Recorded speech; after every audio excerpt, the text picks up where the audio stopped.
Hello, everybody. Welcome to the Beyond Wall Street podcast. I am one of your co-hosts, Nathan Bowers. I'm here with Brandon Nieves, and we're going to be discussing a lot of different topics related to Wall Street and beyond. As far as a little introduction for myself, I have been a insurance agent for the last 3 or 4 years now, transitioning to the financial sector a little bit here. And Brandon, why don't you go ahead and give them a little bit of introduction on yourself there? Yeah, so I've been in the financial services industry now for 22 years and started off on the insurance side of the industry, and then I migrated over to on the securities end of it. I worked in that end for a number of years. My job was basically to look at 401k statements and reallocate funds based on available funds that the client had, and then just try to show better returns, but put together strategies that could extend the income from these plans so that they wouldn't run out of money. And so that was my job. And then after that, I moved into more independent, and where I specialize more comprehensively on distribution, showing clients how to distribute money from assets so that they can extend themselves and also enhance the growth of the current assets they have as well. Great to hear. Glad to have you on board. So I'll just lead off with saying this is our very first installation of the Beyond Wall Street podcast. So both a little nervous to say the least, but any constructive criticism left on these videos will greatly help us in future episodes. So Absolutely. Let me just lead in a little bit to what our goals are for this podcast. Our goals are, number one, education. So a lot of things I've seen in my brief stint here, as well as Brandon and his very longer duration in the market, is there's a lot of lack of education out there on the average person. It's crucial tidbits you need to know if you're going to properly plan for retirement.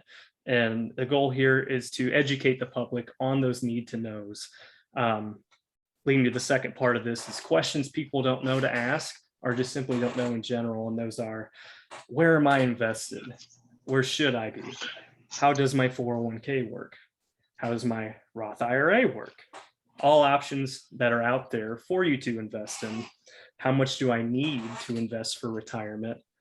And how does that look like at distribution? And am I on track? That's the biggest one. Am I on track in the distribution? Wouldn't you agree there, Brandon? Yeah, I mean, that's the one thing. I mean, if you're getting good returns, you got to know if those returns are good. So yeah, being on track is very important. Absolutely. And lastly, what are all the different investment vehicles out there, and how do they work, and how can they work for me? So with that being said, today's topic alone is going to be the 401k, and everybody's about got one that does a 9-to-5 job, or another career field's 12-hour. And basically, if you work, you probably have access to a 401k, but generally speaking, I don't think a lot of people, even in my short stint here, talking to clients, they fire and forget. They're just putting a match in there, and they don't really know how it plays out in the long term, or keep track of it, or don't know where it leads in the ending there. So we're gonna give a whole full scope view of the 401k. So I'd say you got tax brackets pulled up. Let's start there. So Brandon, I'll let you take the reins here. Let's go with the tax brackets of the 401k. Yeah, so one of the things that we always tell people is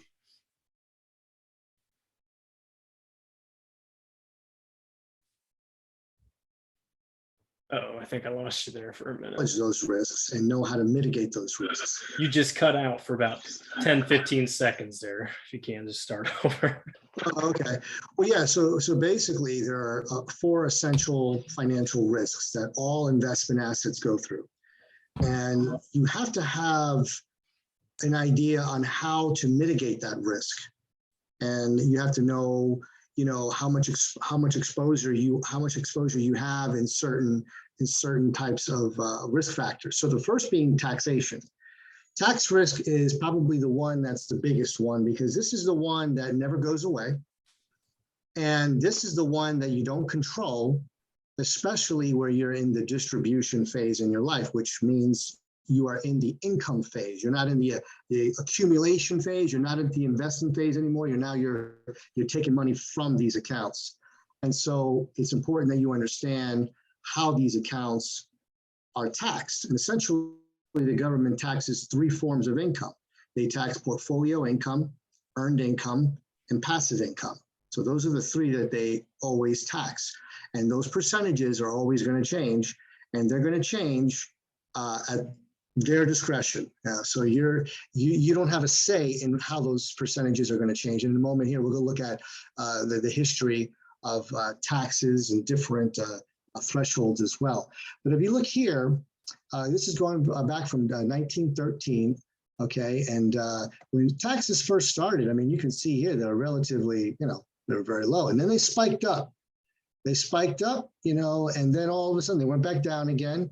Then they went back up again, and they went back up because now we're in World War II. I'm sorry, World War I, World War II was going on. One example I'd like to show something, I'd like to show people here, is this right here.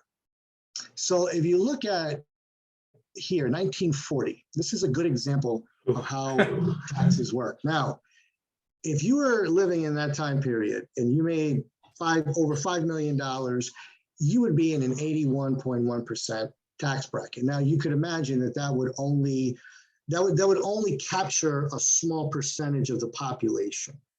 All right. However, look what happened in the very next year.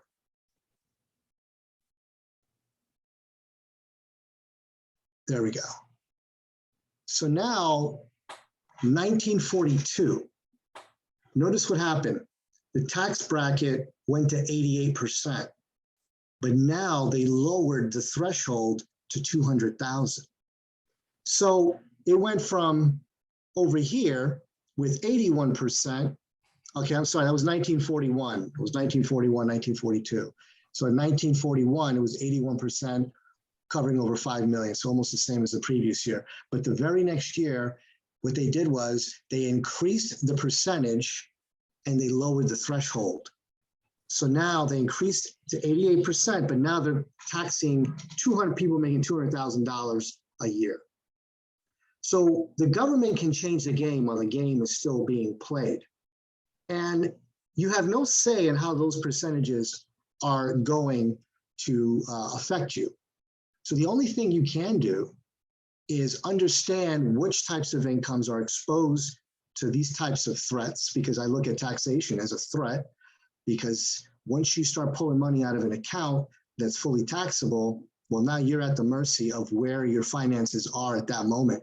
And you don't get a do-over, but you don't get let's do this over again. No, that's it. Once you're in that distribution phase, there is no, well, maybe I should establish a different account. No, this is what you got. So now we got to do the best we can with what we have. So if you're in the accumulation phase, now is the time to focus not just on rate of return. It's amazing to me that our industry is so fixated with rate of return. Your rate of return doesn't mean anything if you're not mitigating the tax risk. You can get an enormous rate of return. Give you an example. Let's say let's do a large here just to play into it. 25%. 25%. Okay, so we'll do, let's say you got $500,000. We'll do that. Sure. We'll do $500,000. And then let's bring up the tax bracket. Let's do, what do we say? 25, 25, 25, going up. Whoop. And there we go. So how much of your $500,000 is yours? Now, here's the thing. You think it's yours. It's a number on a ledger. It's not yours because Uncle Sam is a partner within the plan. You took Uncle Sam in this partnership. Now, it's not a good thing or a bad thing. It's just, it is what it is. So you just have to understand that you have put your money in what they call a qualified plan. Who qualifies it? The IRS. So that means they control it and they can take as much of a cut as they want to take. Now, so why can the IRS do that? Because it being a government sponsored plan, the government basically is giving you a tax incentive by putting money in this account. They're encouraging people to save money for retirement, but at the same time, they're creating the greatest bond fund they could ever have, because the government knows at some future point, this is a huge amount of money that they can tax. I mean, if you were the government, which pile of money would you want to tax?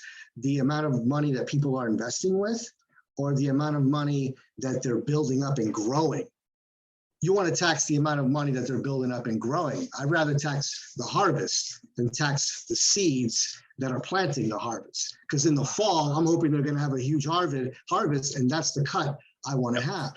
And there's nothing wrong with that, but you just got to understand, you have to have a carefully prescribed amount of money located in these areas, because look what happens. I'm going to show you something. I mean, right now we're sitting in a very low tax environment, but it's been really bad in the past. Did you know that in like 1988, if you made over $30,000 a year, you would be in a 28% tax bracket? So now, how much is yours? You're $500,000. Now all of a sudden, only 360,000 is yours. 140,000 belongs to the IRS. Now I know what you're thinking. I know what you're thinking. You're thinking, Brandon, I'm not going to pull all that money out at once. Oh, I know that. And I'll tell you something. That's why it's even worse. Yeah, I was just You're going to actually say that. paying a lot more than 140,000. This is best case scenario. This means that if you took the $500,000 and you just took the money and withdrew it, put it in the bank, you're going to pay 140,000 in taxes. That's on a good day. But Nathan, we both know, you and I, that people don't do that. And they're thinking, oh, he's showing way too high of a tax. No, what we're showing you is something very discreet. Because in reality, you're going to be paying a lot more money than 140,000. And this is going off of almost the bare minimum the tax brackets have been over the last 100+ years. We're not even at the average. I know, yeah. That's the scary part. Now, because if you look here, you talk, the average, it's been 57.12. Let's bump that. Let's go to the average just so you can see of what that what the shares would be. So you saw about 57? Yeah, let's just So let's play with that a little bit. So let's get rid of a $500,000. Let's say you got $1 million. All right, and then so now we'll bring this up a little higher. And let's bring it up. There we go. So now you got $1 million.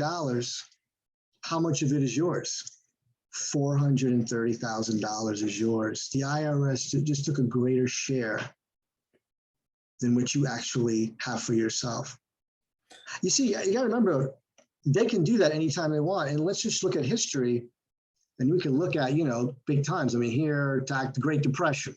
Here we're looking at, this was, what was this one? World War I, World War II, and then we had just different events. But look at where we are now. I mean, do you think they're going to go higher in the future? No one can really say for sure, but I will say this. David Walker, he was the former Comptroller General of the United States government. And basically what the Comm General is basically, he's the CPA of the federal government. And he looked at the numbers and he saw that it's not sustainable. Taxes are going to have to more than double to keep this country a superpower. So we're trying to get the warning out there. And in our industry, there's a movement going on in the financial industry. A lot of financial advisors are starting to notice that their previous planning is really based on pixie dust. Everything is based on the 80s and the 90s. Forget the 80s and the 90s. That's not going to happen again. I mean, we had a 20-year bull run in the 80s and that. What caused that 20-year bull run? It was not innovation in business. I mean, that had something to do with it, but it had, because of the 401k.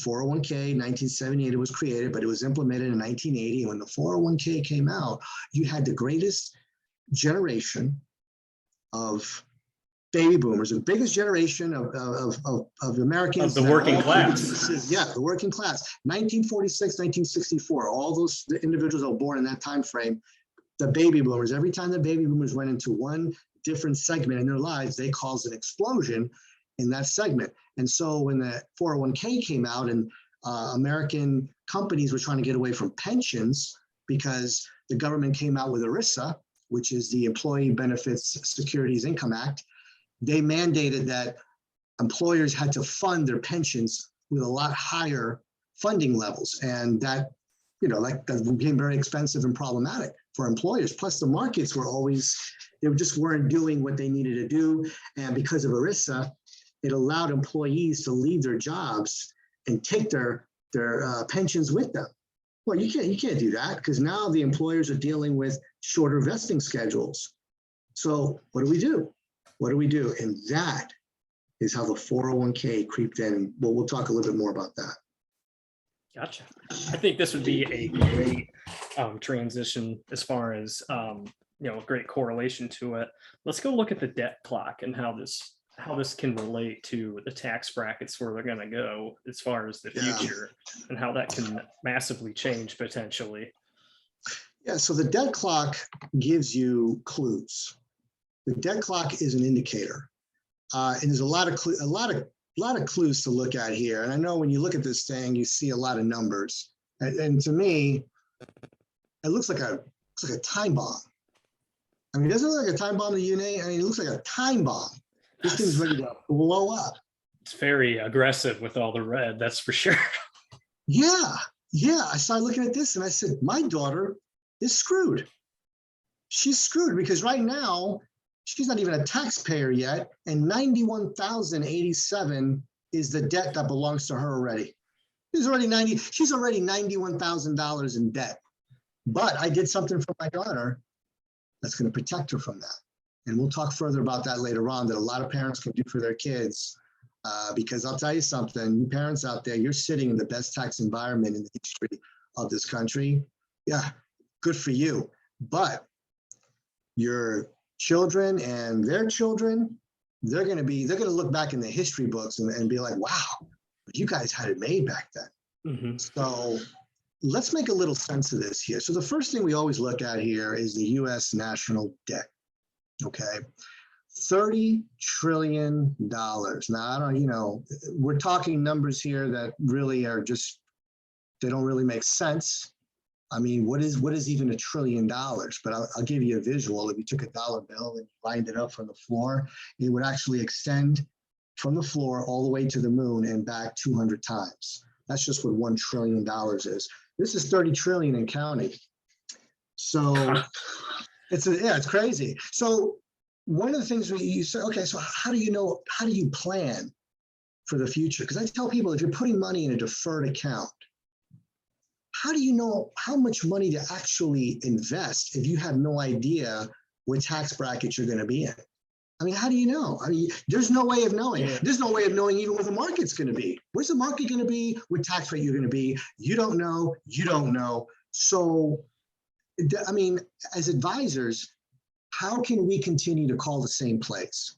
How can we keep telling people, put your money over here, don't put your money over there, the returns are better over here, no, that's junk over there, this is smart, this is stupid. You got all these people with all these different opinions when you really should be focusing on is just math. Just look at the mathematics of it all. $30 trillion in debt, how much as a country do we collect? $4 trillion, okay? There's a discrepancy with that. Well, how much do we make as a country? As a country, we make about 24 trillion. Now, let's put this into perspective. The problem here is the contrast between these two numbers. 30 trillion, 24 trillion, 4 trillion. 4 trillion, 24 trillion, 30 trillion, okay? What this means is as a country, we're producing only 24 trillion, but we have debt at 30 trillion, and we're only collecting 4 trillion. So the US national debt is 125.62% of GDP. What is GDP? You've heard that word. It gets gross domestic product. Yeah. Gross domestic product, right? It's everything a country produces during a specific period of time. Now, GDP represents the gross income available to the government for taxation. The government is only in power to do three things. just three things. Number one, they're here to protect, make sure that we have security. Number Social two, Security. right. So yeah, exactly. They're also here to tax. That's the other thing the government does. So they're here to protect, to tax. And the third thing the government here is here to do is, well, what is that third one? You know what?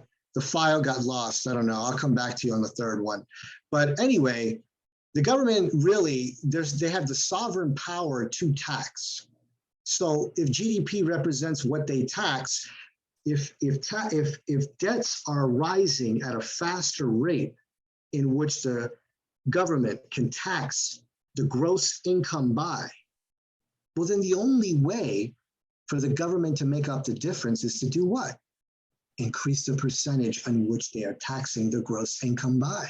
This is an unsustainable model, and it can't continue on. The reason why you don't really know too much about it is that politicians haven't figured out a way to bring this up to your attention and still get reelected. Yeah. That's just always right. Remember Biden? I saw Biden a couple of days ago talking about gas prices. Yeah, they're going up. They're going up. And I kept thinking to myself, one day we're going to get a president that's going to say, taxes, yeah, they're going up. They're definitely going up. Get ready for them, you know? I mean, the way he said that was just kind of like, okay, you know, gas prices are just going to go up and we got nothing, we can't say nothing about it, right? Well, yeah. Let me jump in here real quick, because on a caveat to that, the most fearful thing you can take away from this debt clock, the debt per taxpayer. If that doesn't give you an inclusion about the tax brackets have to rise to correct, this US national debt, that's $241,000 per person of income tax that would have to be compensated for via taxes, because how else is Uncle Sam going to create this money? Either increasing GDP or taxes. Exactly. And where you know what's crazy about this, Nathan? You know, yeah, go ahead. Really crazy. This is not even really the big issue. You know what the big issue is? Check this out. Scroll down a little bit further. Look at the unfunded liabilities. This has nothing to do with the debt. 160, we'll just round it up, $165 trillion. Total liability per citizen, almost $500,000. That is an addition to what Nathan just brought out of 241,611. And do you see these numbers? Do you see these numbers actually going down? No, they're going up. They're going up. And it's not fear mongering, it's math. It's simple mathematics. So you when can't you lie against math. And I want to touch on something else I brought up earlier when I said Social Security, and that's a huge part of that unfunded liability. $21 trillion of unpaid Social Security liabilities. Why is that? And I think you know why that is. Oh yeah, I mean, well, you know, when Social Security first came out, 1935, you had about 44 workers per Social Security recipient, and you had life expectancy of a person age 65. So when a person retired, you have to think about it, most of the population didn't even collect on Social Security. It was intended for just people who just, you know, were special genetically gifted, that just lived a long time. Now, 44% of what people depend on for their retirement income is coming from something that was never designed to be what they're using it for. And Social Security is going down because, well, the government took all the money from the coffers that they had in Social Security. And right now, the Congressional Budget Office estimates that if changes are not made to Social Security, the lowest tax bracket of currently now, lowest tax bracket is 10%. Well, that's going to have to go up to 22. The highest tax bracket of 37, that's going to have to go up to about 87. That's insane. But they're saying if changes are not made, because they're looking at the math. Well, naturally changes are going to be made. I don't see tax, well, again, who knows? But taxes, Social Security is such a big problem. And you got more and more of the baby boomers starting to collect. The reason why we can still go a little further with this problem and not really fix it right now is because not all the baby boomers have retired. They're still paying into the system, but you got 10,000 of them retiring each day. So eventually, my generation, Generation X, by the time I'm at where they are, we're going to see definitely tax rates are just going to be higher. And the thing is, there are ways to insulate yourself. So don't think this is gloom and doom. It's just that you got to be informed, because you don't get a reset button on this. You don't get your planning is done once. If you're doing the old-fashioned way, look, the best time in America to have ever retired, if you were ever going to retire in America, the best segment of time to have ever done it was in the years 1969 to 1999. That whole segment, that would have been the ideal time to have ever retired. And they said that will never be repeated again, unless the savings rate in this country changes dramatically. And the word dramatically was used. And just a caveat off that, whenever you see in the media, you see the national debt, they talk about $30 trillion. It's not $30 trillion. It's $86 trillion. Right. And what's even scarier is they don't even talk about the unfunded liabilities down there. So how does this correlate to our tax brackets that we started with? You see that 495,000, and we saw how much they took out at a 57, the average tax bracket through history. That's how they have to pay it back, because I believe the liabilities are separate from the debt per citizen that we saw up there. So you're even going to have to go higher to compensate for both of those. It's just no one's had the gusto to say, hey, we need to increase tax by 30% just to start. Yeah, that guy will get assassinated, Now the president, hey, we got to raise taxes in order to keep this country solvent. Oh, yep, let's kill him. Right. So it's insane. And it's a little nerve-wracking, but here's the thing. This is where Nathan and we wanted to get together and do this. 40, 50 years ago, the average American lived in one home, predominantly his whole life. Okay. 40 to 50 years ago, the average American, only one income was needed to take care of household expenses. 40 to 50 years ago, the average American could count on a pension. Social Security was stronger. 40, 50 years ago, the average American did save money consistently. 40, 50 years ago, the average American lived in one home predominantly their entire life, right? And 40 to 50 years ago, the average American could know that he's going to most likely retire in a lower tax bracket. Okay, so back then, it made sense to defer. Yeah, because if you think about it, 1980, the lowest tax bracket was 14%. Now let's put this into perspective. 14% was the lowest tax bracket for anyone making $3,400 a year. The highest tax bracket was 70 for anyone making $215,400 a year. So that would mean if the lowest is 14 and the highest is 70, a middle income family would be in about a 43. 43. And where was the debt at that time?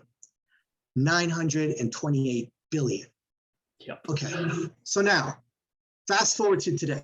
What are we doing now? Well, we're still doing the same things. We're deferring. We're dollar cost averaging, which is good. It's good. The problem is this. The playing field has changed.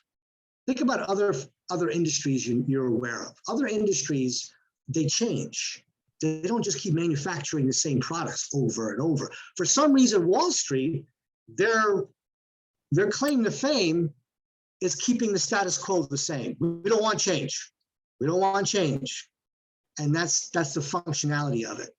And it caters to greed. It does cater to greed. One industry caters to greed, another industry caters to fear, right?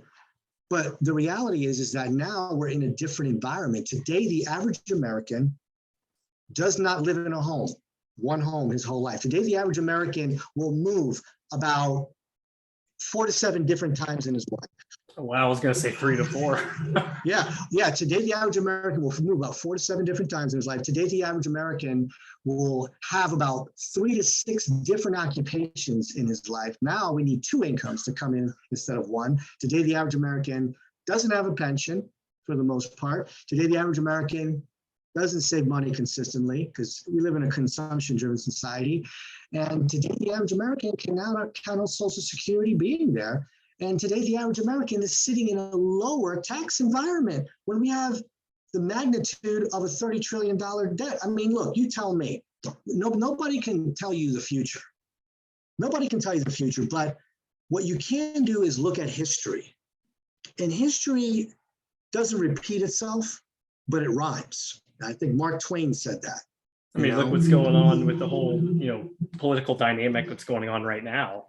Oh, It's like it's rhyming off of World War II, just different parties involved. So if you think That's the right. financial sector is not That's going to a repeat good itself, point. what happened after World War One? This is, they're calling, I'm not, fear mongering, but they're calling it a world war right now, a recession, a Great Depression, before it got even worse through World War II. And then it was great for 40 years. We got so lucky with that, that duration that happened. And before we just wrap this up and move on to the next topic, because I know we could go all day on this, but just to hit some key points, just to hit some key points home. If you're thinking Social Security is a definite for you, if you're looking at these debt clocks and what we just talked about, it's not fear mongering. It's being honest. The cap's got to be put on at some point. And when you look going from 44 fundees into Social Security per one withdrawal to 2 to 1, oof. And we can see that suffering now with the 86, I'm sorry, what was the Social Security deficit down there? It's not 86, it's it was 21 trillion. 21 social, trillion. 33, yeah. So altogether, we're looking at $164 trillion, but that's also talking about other things too. The pension debt that the government is also entitled to as well. The federal government is the only player, that's the only institution that's still they're still in the pension system. Well, it's the only person that's going to, if we talk about all this debt right now, that's the actual beneficiary of the 401k. It's because they control the rules for it. You could save for 40 years into it, and then we go to retire, hey, gotta raise taxes because we messed up to 60-70%. Now instead of $1 million, you got 300,000. You know what's funny, Nathan, too? If I had an investment opportunity for you, and I told you, I said, Nathan, I got an investment for your consideration, and this investment, your money's going to grow tax deferred, and you get a deduction on the contribution. But if I told you that this investment, I want you to use it for your retirement, and then you go do your research and you find out that this investment was never intended to be a retirement vehicle. 401k, what it's being used for today was not intended for what it is being used for. It was intended to be a dessert, or maybe I should say an appetizer. But now the appetizer is being displayed as the main course. 401k was designed to be a tax dodge for executives so that they can defer their bonus money in real time. So it was never intended to be a retirement account, so it was never tested. There was no statistical data done. There was no financial data done. There was no actual, there was no way of determining whether or not it would work from an income standpoint, because it happened about by accident. So you don't really test something that comes about by accident. And so employers were hungry to get out of the pension system, and they figured it out. They said, look, it's cheaper to offer a match than it is to guarantee a lifetime income to an employee. So here we are. Right, which dictates the question, who's the beneficiary? Where did it come from? It's a tax, it's a income revenue system for the US government. Yes, they dangle that, the free match is good. Anybody who tells you that the 401k and match through your employer is not good is lying to you, because it is. But if you're going to invest for retirement, you have to have something that's going to alleviate the possibility. And we're just planning, smart planner's not going to plan off of what things are today. They're trying to plan for inflation. And we talk about this all the time on our work podcast. You're planning for the future and how you plan for the rainy day, so that if it's better, then you're in better position because you plan for the worst. You don't want to, if we say, hey, in 30 years, there's going to be a flood, are you going to start building the levees? Or are you going to wait till, the flood's coming to start preparing for it? No, any sensible person is going to start now. So that actually hit on my next topic I wanted to go about is history. Do you have anything to wrap up about the history portion of the 401k?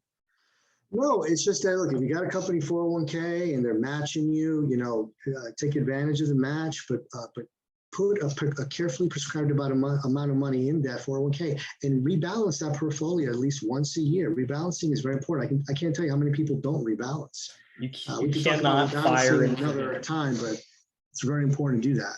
Why would you? And here's the thing that and this is, guys, this is just us being honest because this is our scope of work and we see this all the, more so than me, but just starting out too, it amazes me. I can't find a reason that, we talk to so many people like, oh yeah, I have a 401k through work. Great. What are you doing with it? Oh, I don't know. I just put the match in. You don't know what funds you're in, what return rates you're getting, how much you need for retirement. If you're on track to have $400,000 when you're 65, you're not retiring. You're going to work till you're in the coffin. I had a guy who was doing $19,000 a year into his 457 plan.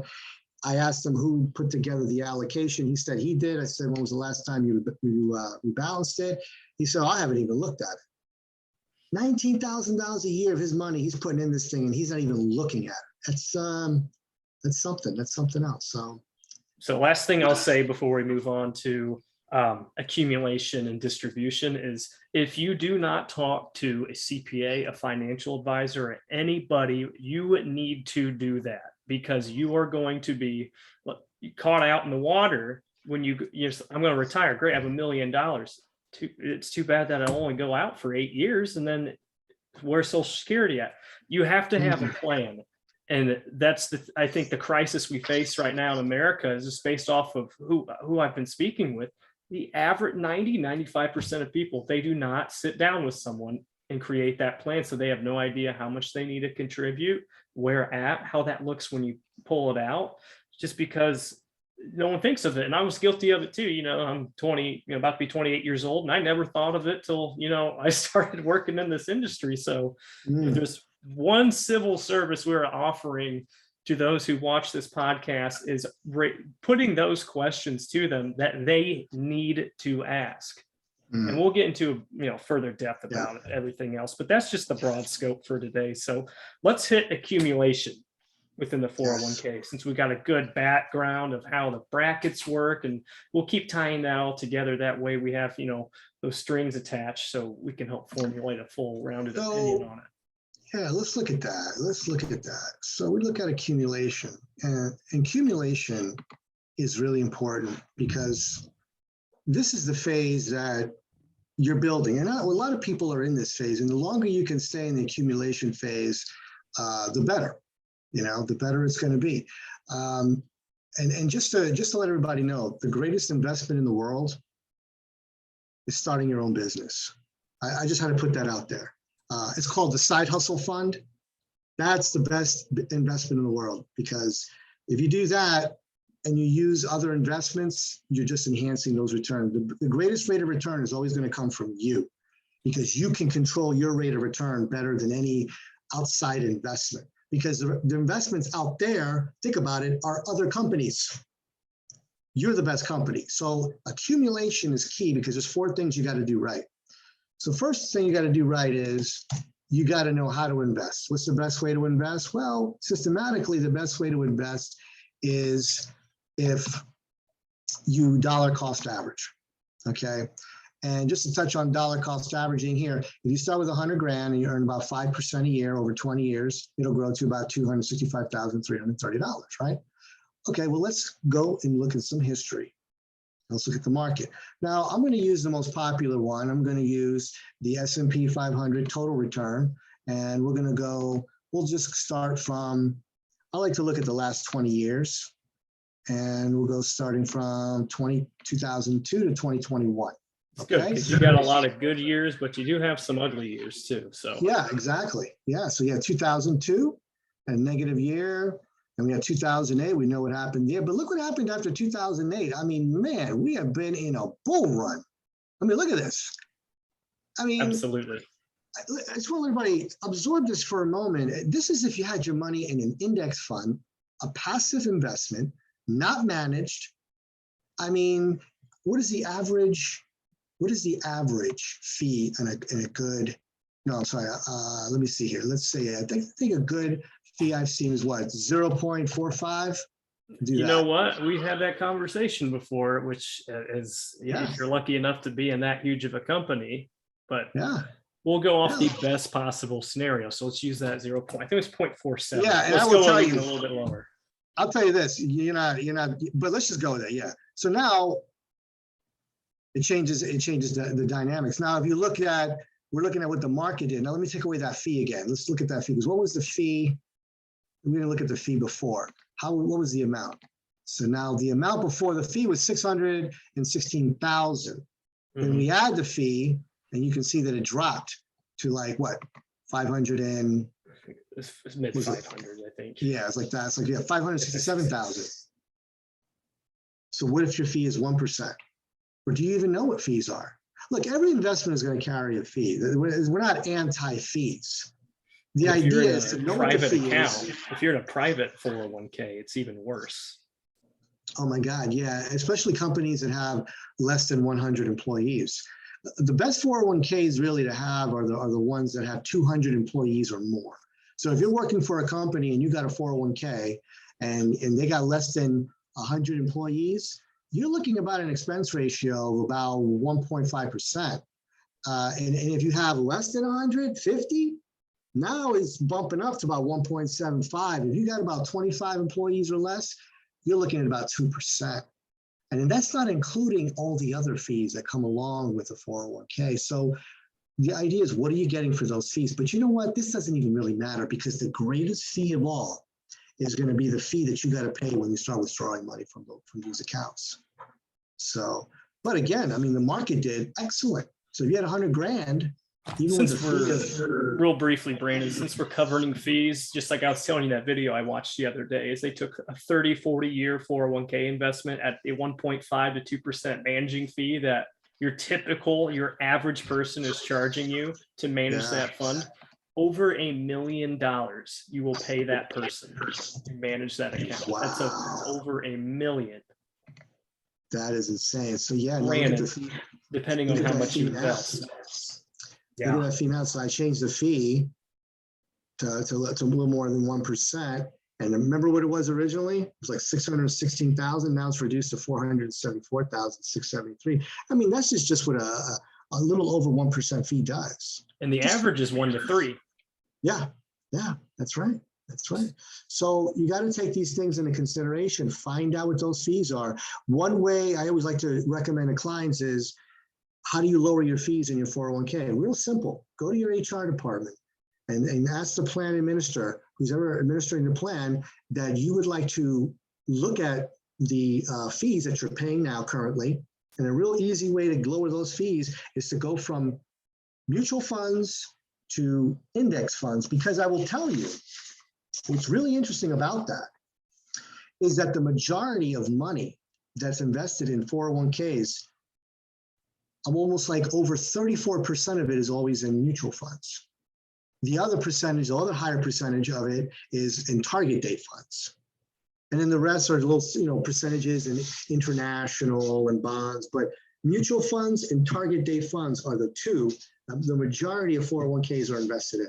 Now, correct me if I'm wrong, but if you're in an index fund, that fee is charged, I think, on a yearly basis on the total account value, versus when you're in a mutual fund, every micro transaction that is made, and you're accruing tax on those micro transactions because they're stock gains.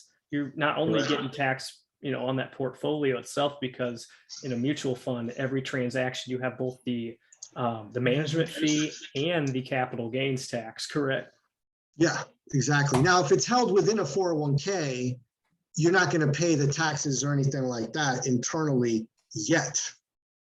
Now, if you're invested in a 401k, I'm sorry, if you're invested in a mutual fund outside of a 401k, like a brokerage account, now those taxes are going to be distributed every single time there is a buy and sell transaction. They call it a portfolio turnover rate. So I always tell my clients, find out what the portfolio turnover rate is, because if it's more than 35%, and an average, I remember one time I read an average was like 65% was the average portfolio turnover rate. What does that mean to you? That means every time there's a buy sell going on. Remember, a mutual fund is you're hiring a money manager. He's basically out there trying to get you the best rate of return. And what's his benchmark? What does he scale his greatness from? The S&P 500. That's how he measures his greatness. So he's got to get better than the S&P 500. Well, over 80% of mutual fund managers cannot beat the rate of return of the S&P 500 consistently. They can do it 1 year here, 2 years there, but they can't do it over a period of 10 years, 15 years, 20 years. So easy way, lower your fees in your 401k, go from mutual funds to index funds, because it's a passive strategy. And I know you said the other day, the measure of, you know, how great they are is not how much they can make you when the market's good, because everybody can make that money. It's the measure of how much they can make when the market's down. Example right now. Exactly. That's how you measure. People say, yeah, I got a financial advisor and he's done really well for me. I hope he has done really well for you. We just had a 13-year bull run. If you gave your money to a chimpanzee, he would have done really well for my daughter. You would have given her $1 trillion. She would have done really well for you too. I mean, it doesn't say much. And I'm not knocking anything. I mean, hey, my clients did really well too. They did. You know, it's wonderful. But I know that what goes up always goes down. Now, you know what? When the market's negative, Nathan, I can't wait. You know, it's like Warren Buffett. What do you say? When everybody becomes fearful, I become greedy. When everybody becomes greedy, I become fearful. Well, people are becoming fearful. Now the opportunities are going to be in place. The problem is, if you got all your money in your 401k and you got all your home equity stuck in your house, you're not going to be liquid. And when those opportunities come about, like, you know, Apple, I've been invested with Apple. Oh, I would invested in this company. I mean, right. The opportunities they come about when the market is down, not when the market is up. And unfortunately, most people only make money when the market is up. That doesn't say much. What says skill and strategic planning is when your money is still compounding and the market is down. That's strategic planning. It exists. Just because you don't know about it doesn't mean it doesn't exist. I mean, the universe of knowledge goes far beyond more than what I know and what Nathan knows, you know, so it's out there, you know, and if you don't know it, it's just because no one's ever, revealed it to you. Exactly. Let me bring up something that I was telling you about the other week. And this is, you know, what we're going to do in this podcast. We're going to bring up real situations that, you know, clients have asked us, people we encountered asked us, because we want to show you the full scope of everything. There's no smoke and mirrors here. When you talk about mutual funds and, I'm glad everybody's fearful, because that's when you know to buy. If you're in individual stocks, yes, because you can buy at the low. But if you're in an index fund, and remember, I was telling you about that person that told me that, like, oh, I'm just buying more at a low rate. You know, not if you're in the S&P 500 and it's an index fund, I believe. You put money in more, I dumped $10,000 in because the market's down. I think I'm buying more. No, you're not. I mean, the index doesn't work the same as mutual funds, correct? That's a good point. Yeah. You're right about that. That's why you got to know, hey, am I in the mutual funds? Am I buying more, more of these options while they're low, getting a better advantage for when they go back up? Or if I'm in an index fund, am I just, dumping money in and taking a hit on it? Because that's what you would be doing, especially in a down year. Yeah, because the index funds, it's the whole market. It's the whole market. And not all mutual funds are bad, by the way. There are some good American funds. I've seen American funds. They're very good. That's a good mutual fund. So they're out there. Vanguard's got some good mutual funds. The idea is this: if you're going to invest in mutual funds, the best way to do it, rule of thumb, is put it in a deferred account. This way, you're not paying the capital gain taxes not being distributed to you every year. If you're going to invest in a brokerage account, rule of thumb is you want to invest in index funds. Why? Because there's no turnover rate. So you're not going to be triggered taxation, plus the fees are a lot lower. So mutual funds defer into tax deferred account. And if you're going to invest in a brokerage account and you want to, not completely mitigate the risk, because you can't do that, but you can minimize the risk, index funds in a brokerage account, if you're going to do a fund at all. Yeah, absolutely. I want to let you finish up on accumulation here. The next we'll move to distribution. I'll just kind of let you take the reins there and, work your magic there. Okay, well, I just want to show one more thing here is 20-year municipal bonds. So you got to know that their money resides in 3 areas. I always tell people, I don't even know who you are, but I can tell you, I know exactly where your money is, because it can only reside in either a taxable environment where the interest that you earn is taxed as it's earned. So if you're earning 7%, you're really getting 6.5%, depending on your tax bracket, or money resides in a tax deferred account where you're going to pay the taxes later. So your money's able to compound and grow. Then you got a tax-free account. Now the municipal bonds fall in the tax-free account area. Look at the 20-year return from 2002 to 2021, 3.96%. Now, if that's tax-free, that's the equivalent of getting more close to about 5, okay? Which is not a bad thing. So if you're in a high tax bracket, a municipal bond could make sense. However, you must understand, you might have solved one problem, but you created another. Yep. Because are they truly tax-free? No. Are they? Only if you're investing in a municipality in your own state. But if you're investing in a municipality in a different state, it's a different story. You're going to pay a capital gain tax when you sell that municipal bond, but it's also included in provisional income. I'll tell you a personal experience with that. Military members, I had, I just a few weeks ago remembered, I have this TSP, I forgot, I left it in the G fund, which is the government bond fund.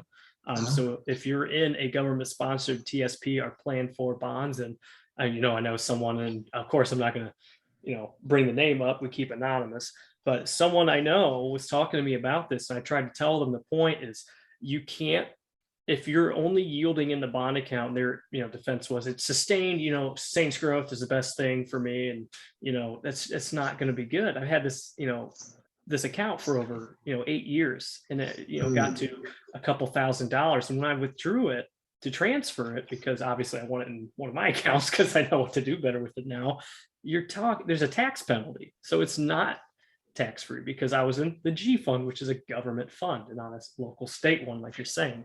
So you have to be aware of that. If you are someone out there in bonds, not only to mention you're forfeiting those high return rates you need if you're in that accumulation phase still, but you're not getting that return, that safe return, because you're still taxed. So it's actually lower than what you think it is.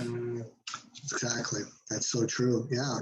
I mean, and also bonds that was pretty much the darling. I remember when we would put together these. They used to be, 8+% on bonds. So that was actually the great time to have them, because that's a pretty solid return for bonds. I think now they're at like a 1.5. Well, yeah, currently, because this is going by what has done last year. So it's not giving us real time in this year. So this year, we'll find out this year, what the stats are. But what it's done in the last 20 years is this. Now, this right here, this return, I'm not saying it's a good or bad thing. I'm just saying that when you have this in your portfolio, you're dragging down the returns of your equity positions. So understand that you're dragging those returns down by virtue of having money in bonds. There are other strategies that you can utilize. You got to remember, guys, think about this. Every industry, I said it before, it changes. Innovate, change. It's not this, you just don't keep doing the same thing over and over and over and expect to get a different result, right? what do they say that, the definition of insanity, something like that. But you just got to know things are not how they used to be. So Nathan and I we're gonna reveal this stuff to you, and we're gonna spread some truth on it to show you. Your cell phone couple 20 years things. ago is not the same cell phone you have now. Retirement investment vehicles have changed drastically. And you talk about the whole American dream, it's not the same anymore. When the 401k was created, it was, I'm going to work a 9-to-5 job, pay for my family. My wife's going to be a stay-at-home mom. I'm going to retire with my 401k and and Social Security. Exactly. No. Yeah, that is exactly true. And one of the things that, here, case in point, let me show you. I was looking at this here. These are the thresholds, 1913, all the way down to where we are today, 2021. So the lowest tax bracket is 19. I know I'm going back to tax brackets here, but I just wanted to show this real quick to you. The highest is 37 for anyone making 628,000. But look up here, man. Go up. This blew me away when I saw this, because I was like, holy cow, look at 1988. The lowest tax bracket was 15, right? The highest was 28 for anyone making $29,750. It stayed like that for 3 years in a row. To 1991, if you were making $82,000 a year, you were in a 31% tax bracket. I know what you're thinking. You're thinking, oh, but with inflation, well, tax brackets have a hard time keeping up with inflation. As a matter of fact, they make no correlation between the two whatsoever. Right. So it's really important that you understand that the government has done it in the past. They can do it again. They can really do it again. So, when we're looking at accumulation, one of the things you also got to consider. I think you can combine these into one, kind of show the accumulation. I know you you have that program. If you want to just show a basic scenario up to $1 million, and then the distribution hit everything on the way up and then all the way down. I think you do that beautifully. You're talking about like an illustration? Yeah, yep.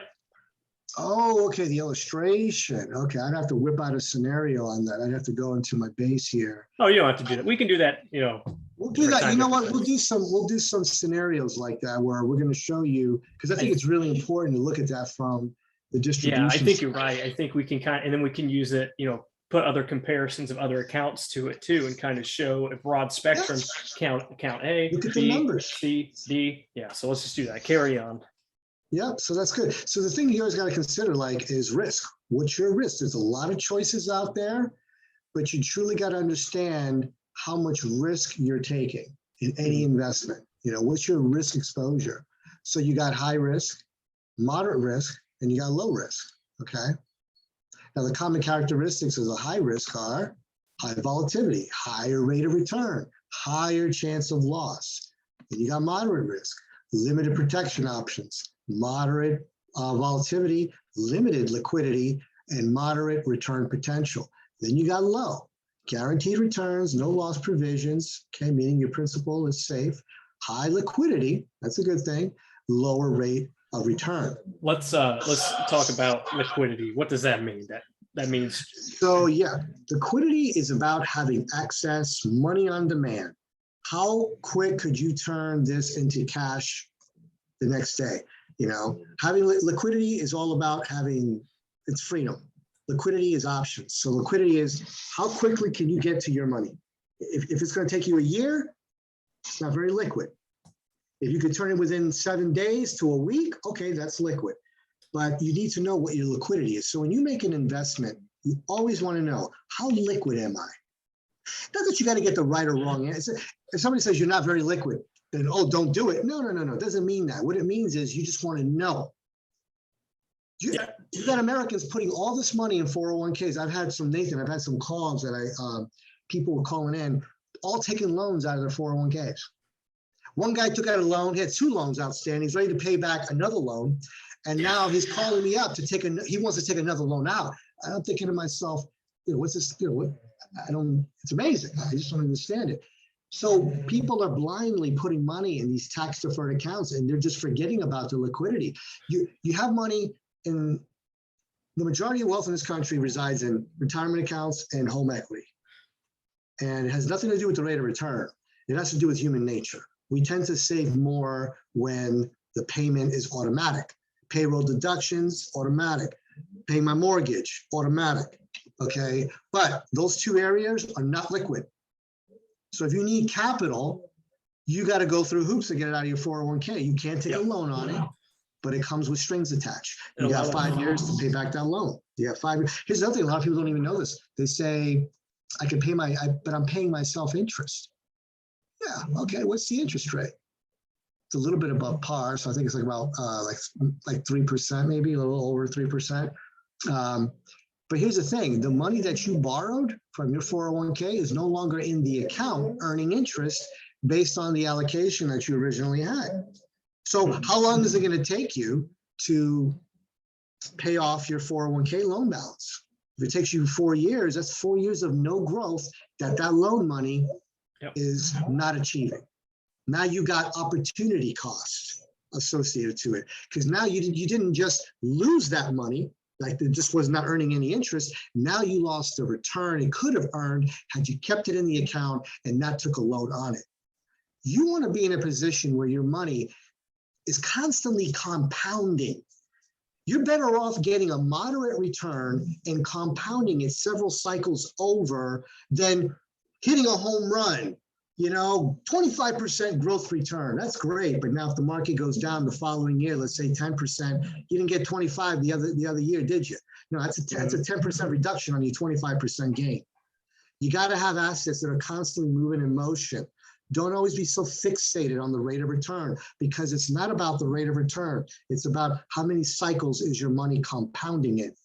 Right. Really what you need is a consistency is what wins the game when it comes to building wealth. And also something to think about, if you have a loan out and you're looking to retire soon, you're taking a tax hit on that loan if you don't pay it back. If you get fired until you can transfer that to another 401k and make payments on it, you're taking a tax hit after 90 days, I think it is.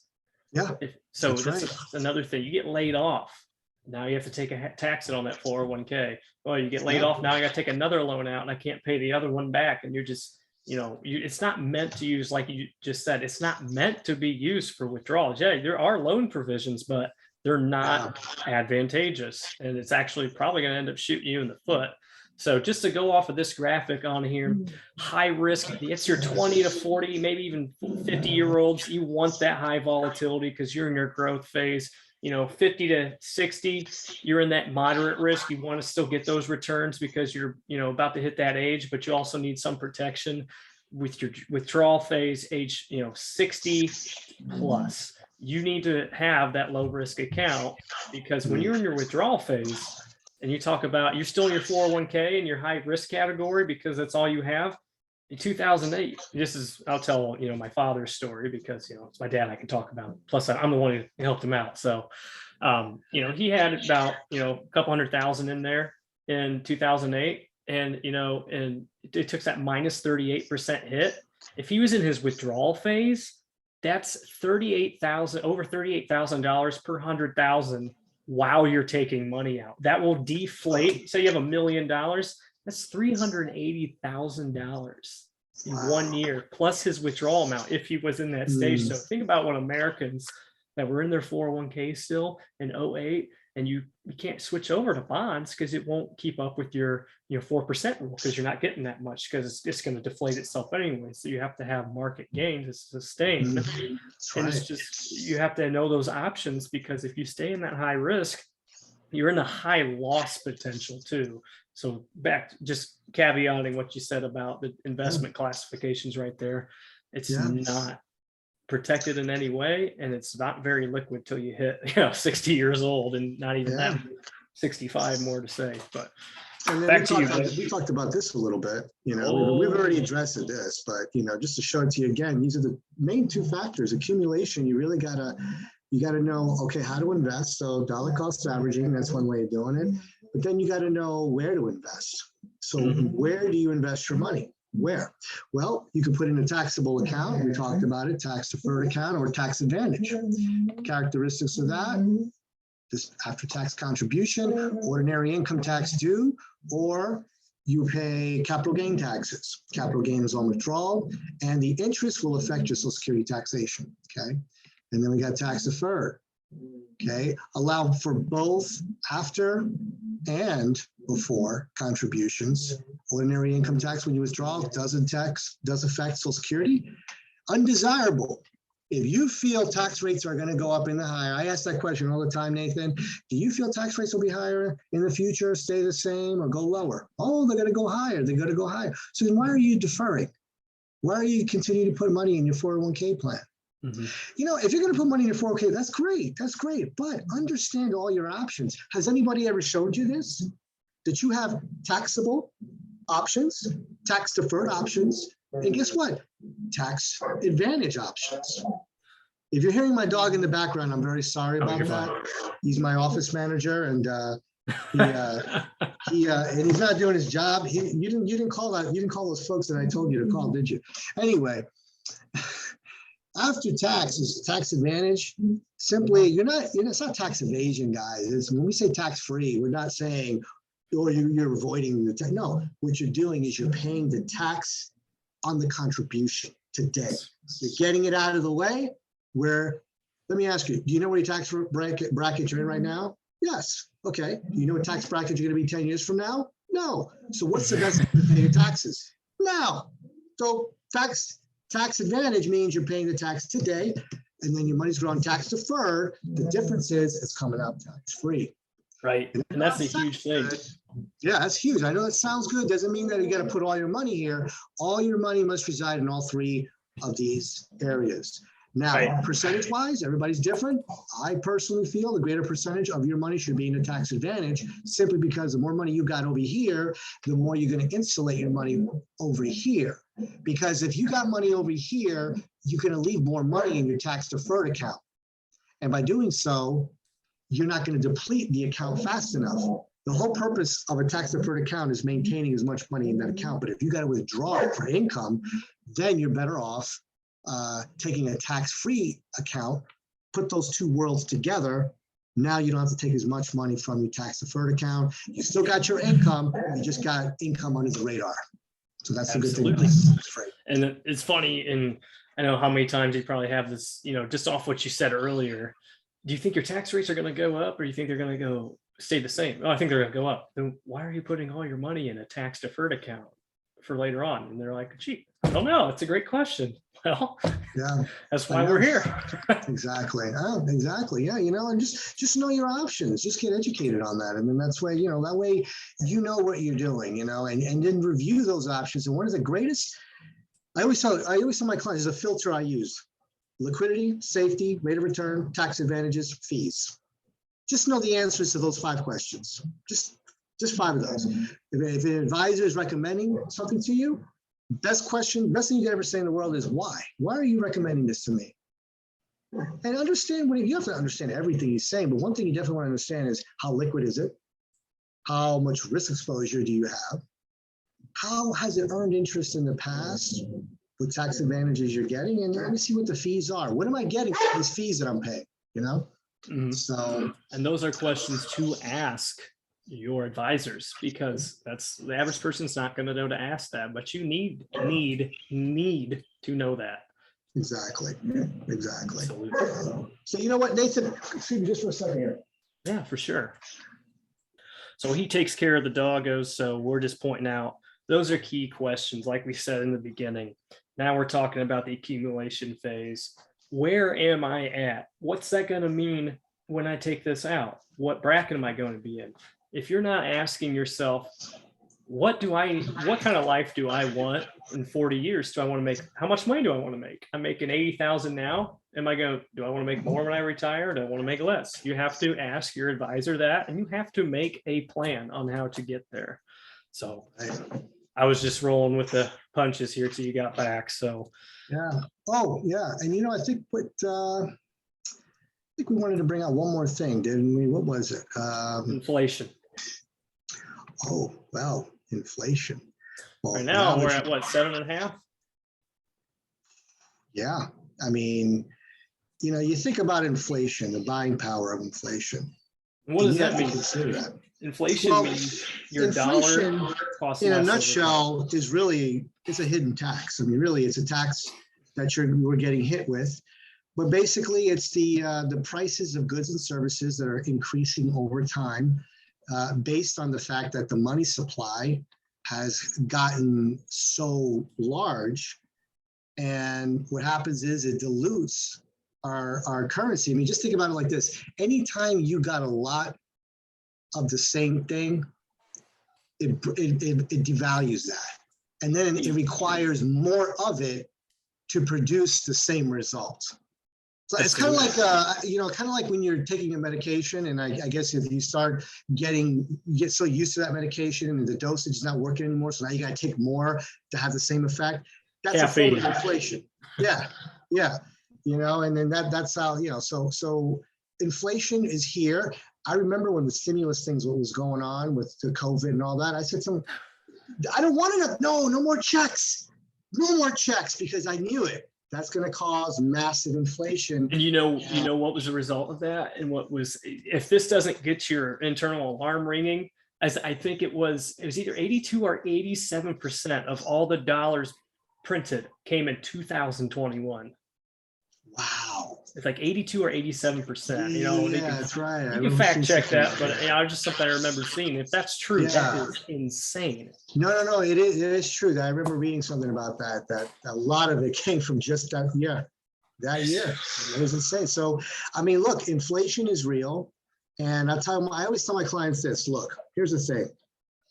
Yeah, even if you don't come close to the amount of income that you want to have in retirement, if you can mitigate market risk, if you can mitigate tax risk, then you have a fighting chance at mitigating inflationary risk. Yep. Because even if we have low inflation, by having a negative year in the market, that alone, if the market goes down 25%, you got to get 33 to get back to where you were. Yes. Not even to grow, just get back to where we were. Now, if you don't get that 33 and the market comes back and averages about 7 or 8, it's going to take you about 3 to 4 to 5 years to get back to where you were.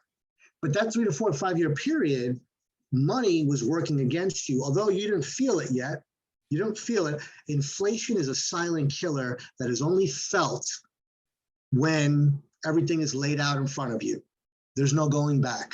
Now you look at what you have and it's like, you know what? It doesn't seem like it's enough. That's inflation showing its nasty face. If you look at the recoup period for 2008, I think my dad's was like 5 to 8 years to get back to where he was. Oh yeah, a lot of people, 2008, yeah, a lot of people.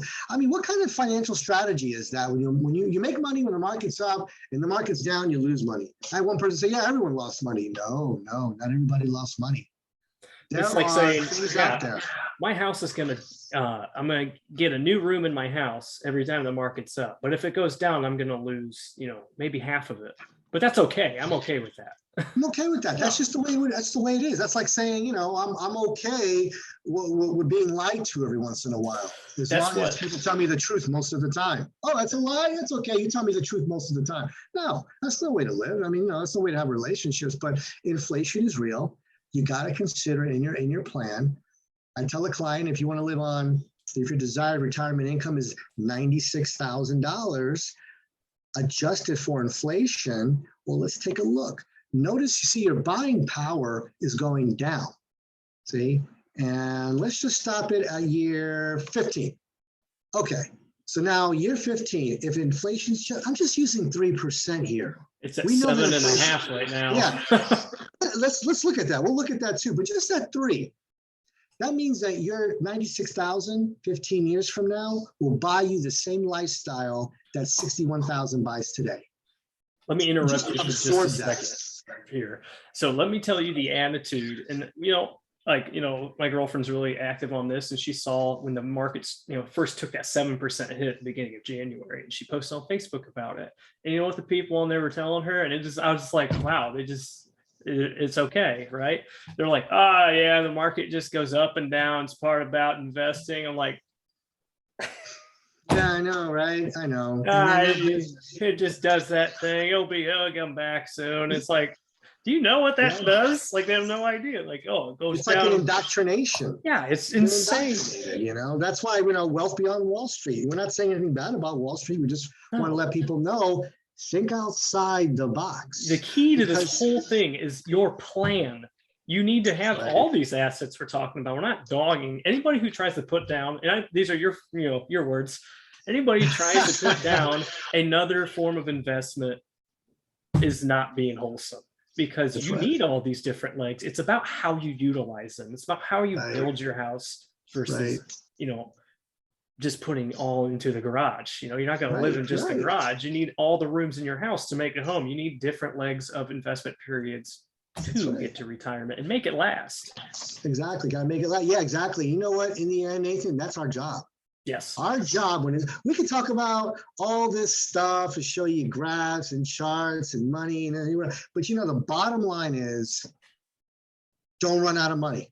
That's the main issue. Don't run out of money. If you don't run out of money, do you even care what the S&P 500 is doing? If tax rates go up, but you insulate your money from taxation, do you even care where taxes are? So the idea is to take a little distress component out of the equation and just understand that there are things out there that exist. It's just that you haven't been exposed to it, like alternative investments. Those are investments that sit outside Wall Street. And those investments you don't know about, do you? Like hedge funds. Wealthy people use a lot of hedge funds. Those are typically investments that are not available to the masses. So those types of investments earn high returns. They pay high too, but they pay high returns, but they're not for everyone. The best assets in the world, I have found, or the ones that produce long-term, really superior results, are the ones that are not really displayed to you year in, year out in your face, that this is where you should put your money. The ones that you hear about all the time, just like inflation, when you hear a lot about something, it tends to make you think, it cheapens it a little bit. So the 401k has been around for over 30 years. Now we've seen the data, and I'll tell you, the proof is in the numbers. It has failed. Time magazine came out with an article and called the 401k a financial flop, a lousy repository for Americans' dollars. Yep. Those are strong words. I wouldn't go so far to say that, but wow. You're like we're like yin and yang. I have different feelings about stuff. I don't feel like it's bad, because if you're getting a free, match, absolutely. No, But if it's your only, Time Magazine said that. But if it's your only vehicle, oh, buddy, oh no. Oh no, you're doing it. Let me tell you something. You're doing that 401k. This is what the equivalent of what you're doing. It's like Michael Jordan. It's like putting Michael Jordan in the team and surrounding him by no good defensive players. Yeah. So Michael Jordan's got to play offense, defense, offense. He's got to go back and forth and back. Now he might be able to do that effectively, maybe for like the first, maybe the first quarter or something like that. But the second and the third, you're going to burn the guy out. He won championships because he was surrounded by other offensive players, but other good defensive players. And I'm glad you brought that up. Championships. Now we're in an analogy where I love, because I'm a big sports guy. Defense wins championships. That's right. That's it. Yeah, that's right. Defense, because offense is going to do what offense always does. But defense is a different psychology, because you got to stop the other guy. When you're offense, it's like you're doing what you're doing. You're doing your thing. But defense, we all like to score the points. That's where the glory is. But like you said, to win, you got to have defense. And a lot of people just don't have a good defense. And there's things that, people need to be educated on, that, or just not educated, made aware of.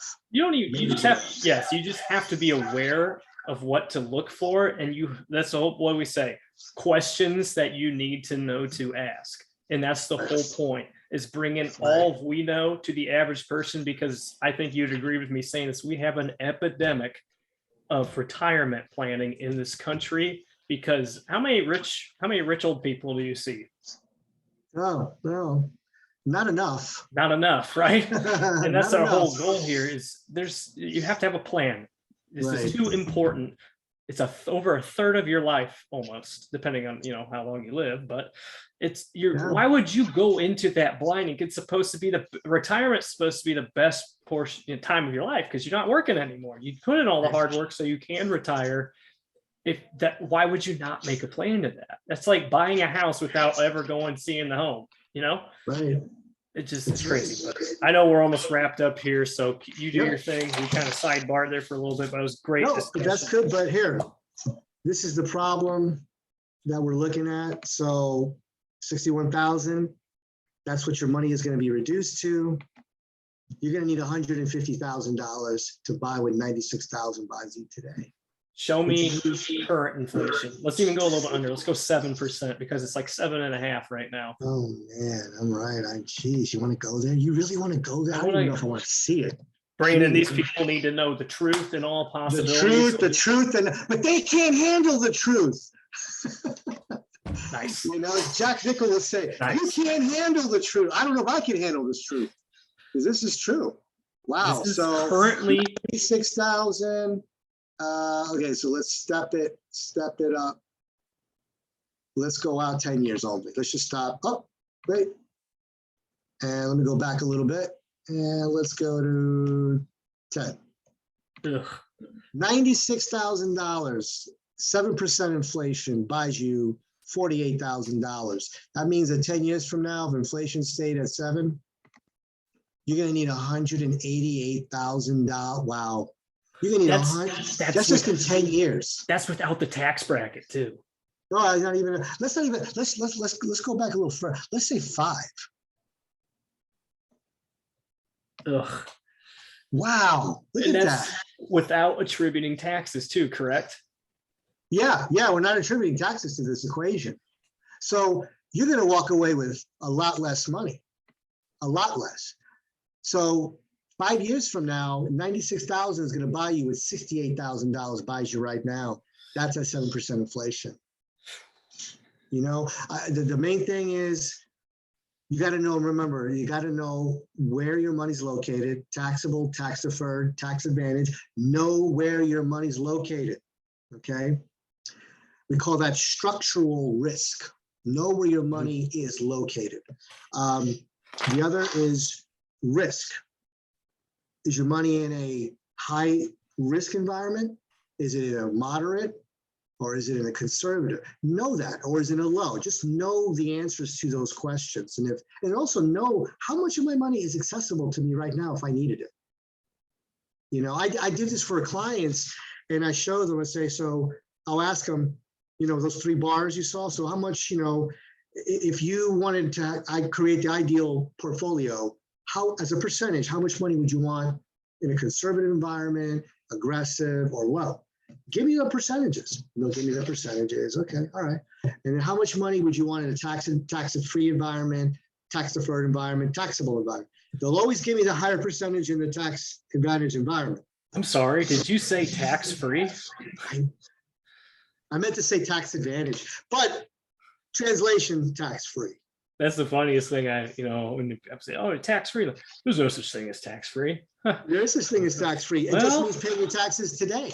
So if you pay your taxes today, hey, look, a 529 plan, that's tax-free. If you buy a car instead of financing it, if you buy a car with cash, what do you pay? Sales tax only, right? Right. That's the same thing as investing into, tax advantage accounts. It's the money you're putting in's already been taxed. It's already been taxed. Or you take home equity out of your house, right? It's a loan. You pay taxes on that. You take the loan money, then you go ahead and you invest it in another property. So you borrowed at 3%, you invested the money and got that investment went up 20%. You made your money on the spread. Real estate investors do this all the time. So that's tax-free. Leveraging assets, correct. Leveraging assets. You got to leverage assets. So yeah. So again, showing you the power of inflation. It's real, folks. It's real. It's a real issue. They all know it's real. I mean, personally, I know every time I go to the gas pump, or just talking about it with her with groceries, like we were paying, a year ago, like 150-ish bucks, to get a lot of food from the grocery store. Now our typical run, you're 200 plus, 225. It's here. Yeah. It's affecting everything too. Sure is, but yeah, but I think maybe we should leave this one for next week. What do you think? Because I think, you know, Nathan and I, we feel accumulation is important. Yeah. You know, you can't, you gotta have, in order to reap the burdens or just to enjoy the fruits of your labor, I should say, you gotta have a big harvest. You know, so accumulation is really important. You gotta have a, but you want to keep the majority of it though, right?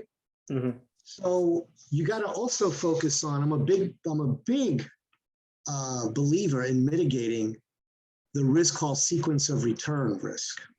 And that is the risk that you face when you start taking money out from an account. You know, they say climbing up Mount Everest is very difficult, obviously, but climbing down is quadruple times more harder. And 80% of people who die climbing down Mount Everest than they do climbing up. And I guess some of it has to do with gravity and some of it has to do with some of the factors. But the thing is this, it takes a much larger skill set to know how to pull money out of something that you've been investing in for a while than it is to build it up. I'll tell you right now, accumulating money is not that difficult.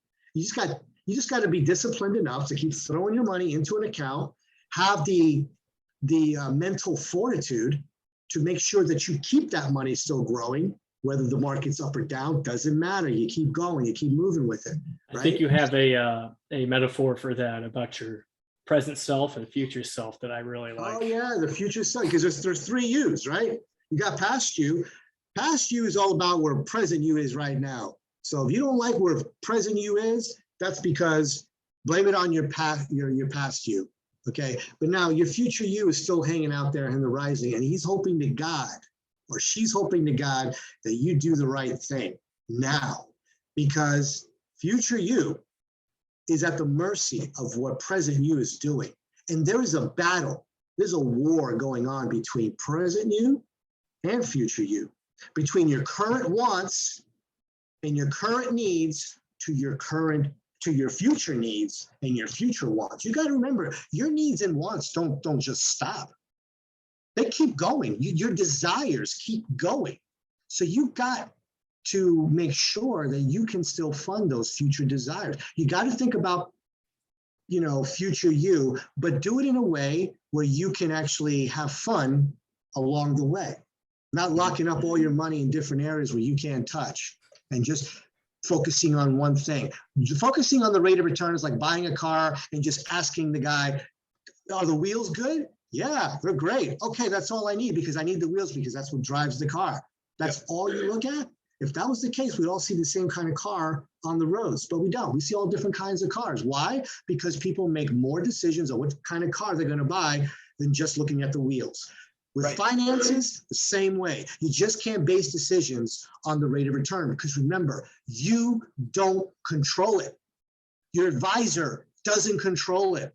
I could put together the best allocation model for you. I don't control it.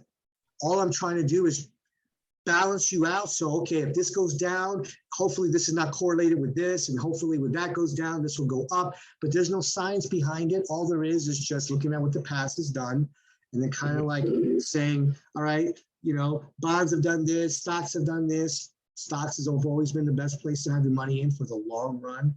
Okay, you're going to have your money in the stock market for less than 10 years. Don't bother with the stock market. You know what? 10 years or more is about the rule for that. Yeah, and when you come to us, what we tell you, and we're asking you, what does your life look like retired? How much do you think you'll want to make a year? You're at 80,000 now, and we're getting that number, and we're going to tell you how to get there. But we also, the one part about our job is we have to tell you how much you have to invest in that. And if you take care of this early, it's a lot less because of compounding interest. And we can get you there, but you have to have that honest conversation with yourself if you're going to retire. Because what they're not going to tell you, even if you go to your CPA or your financial advisor, is they're going to tell you, yeah, you're going to have $600,000 in this account. And you're like, wow, that's awesome. But they didn't show you how that pays out. Because if you go off of, this is And before I leave to a Oh, new let's topic, do let's say that. Dave Ramsey says you should be, I believe, investing 20% of your income towards retirement. Now let's switch over to that withdrawal we're talking about now. If you follow the 4% rule, correct? You have 600, let's say $500,000 because my brain, better math. You have $500,000. You follow that. It will say 5% to make it easy. That's $20,000 a year that you can live off of with income tax applied, that you can withdraw to live off of. So around what, 12 to 15,000 with that tax bracket, probably 15. Yeah, around there, yeah. You're okay with that? And you didn't these are questions you don't think to ask that we want to make sure you do, because we have to change the financial health for retirement in this country, because it's not just retirement. We'll go into everything in this podcast as far as We'll leave you this last visual. So Yes. just to hit on what Nathan just brought out, yes. $1 million account, this thing averaged 8.92%. This is using the S&P 500 from 2002 to 2021. If you started with $1 million and you withdrew 5% of that a year, that's 50,000. This is where you are. If you started your retirement, and think about this, just absorb this for a moment. If you were in accumulation phase and you averaged 8.92%, you'd be happy with that. Most people would, right? Because distribution is completely different. You still averaged 8.92, but what was your actual return? It was a lot less than 8.92%. But the averages is what you're being shown here. And if you notice, you start pulling out $50,000 out of every year, boom, you're out of money. Now, if I change the withdrawal rate to, let's say, change this here, keep that at 95, change the withdrawal rate to, let's say, 4%. Okay, withdrawal rate. Oh, inflation. Let me keep inflation at 3. Let's be optimistic. Let's take it easy on them. Yeah, let's be optimistic. Notice your money lasts longer if you have $1 million and you withdraw 4% a year. That's what they call the 4% rule. It's not even a rule. It's more like a suggestion. All of a sudden, it became a rule in the industry, which I don't know why, but they did all these simulations and they said, well, if you put your money in 50% stocks, 50% bonds, and you withdraw 4%, historically, your money should last you about 30 years. Well, that's not really the case. But think about this. You have $1 million, you take out 4%, 40 grand a year. Your money's going to last, but that's $40,000 a year. Then you got to pay taxes on that 40 grand. What if you take out 3%? Look at that. Now that's even better. So here's the message. If you're going to accumulate $1 million, then just count on withdrawing 3% a year. These are the numbers. This is what the stock market has already done from 2002 to 2021. What Nathan and I are saying is you could accomplish the same thing and walk away with more money, pay less in tax, and still not run out of cash. Now, there's ways of doing it. It's not that we're geniuses or anything like that. It's just that we paid attention to the distribution factor. And that's what the emphasis that we focus on is that. If there's anything we can show you just off of this infographic alone, if you don't even have $1 million or projected at $1 million or know where you're going to be at, I don't know about you, but $30,000 ain't going to cut it when I'm retired. Because, I believe you're at 22% tax bracket right now. And for 30,000? Yeah. If you make $30,000 a year, you're in a 12% tax bracket. 12. Okay, 12% of 30,000 though. That's still money. That's still money. I mean, hey, $30,000. I mean, you're not only that, but then you got inflation. Well, what's your average household income though in the United States? The point is, I'm trying to say is you have to see that number like, oh yeah, okay, you can safely withdraw 30,000 a year, before taxes to live off of, and it'll last you forever. And you're gonna be like, well, I make 60,000 right now. That's not gonna. I don't want to decrease my standard of living. That's the whole point of it is, and we're going to go into next week. I'm going to close up here if you don't mind, Brandon, because we're going to hit a lot of stuff next week. Next week, as long as it sounds good with you, I'm running this by you too on the spot. So we're gonna keep messing with this, because this is what's really going to show people what matters, and we're going to compare to MPI, and I'm going to let you hit on MPI here. This is the Apple iPhone 11 of investment accounts too. Just a brief description of what it is. And we're going to do some comparisons and show you, probably a Roth IRA next week in those withdrawal periods, because that's really the meat and potatoes. And, we'll have a lot of discussion, of course, but let's just hit the distribution phase next week really hard. And then we can, show the different investment vehicles and how they work together in unison, and the advantages of those tax advantage accounts that you want to have on the side. Absolutely. That sound good to you? That sounds great to me. Yeah, I'm definitely on it. So yeah, it sounds really good. So we'll do it. All right. So here's our questions for you guys to ask, and make sure you know to ask. So here's a conclusion for our podcast today. Where am I invested currently? How much do I want to retire with? That's the big question. How much do I want to retire with? How much do I want to make a year? How much do I need to achieve that sustained? Not for 8 years, not for 10 years, because with the life expectancy going up to above 85, even for males, and we're the dangerous, unhealthy ones too, you have to have that. You have to have that information. And the very key to all this, how does it distribute? Because that's going to show you, whoever your advisor is, whoever they are, you ask them that, I want you to pan this out, me taking this much a year, how much I want. How many years do I get with that? And your jaw will probably drop, because it's not anywhere close to where you want to be. So with that being said, hope you guys enjoyed this podcast. Like I said, we're going to try to do this once a week for now, maybe once or twice going on. We got a YouTube page coming up. If you want to drop a follow, I think it's a subscribe on YouTube. I'm supposed to know that. Subscribe and a like on YouTube. We appreciate that. Share this on Facebook. I know it's a little bit click if you like. That's right. We're going to have website details, and consultations and meetings with us are free. There's no cost to know this information. And I don't even like using the word cost, because you're not even, when you invest, you're not paying.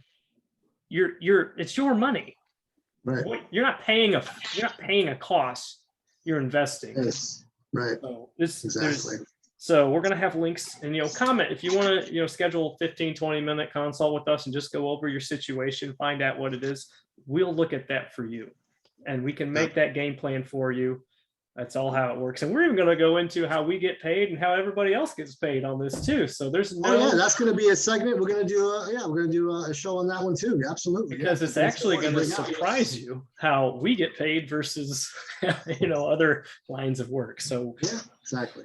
All right, guys. Well, thanks for tuning in. Like I said, comment if you like a meeting with us, share that, that subscribe. We'll see you guys next time.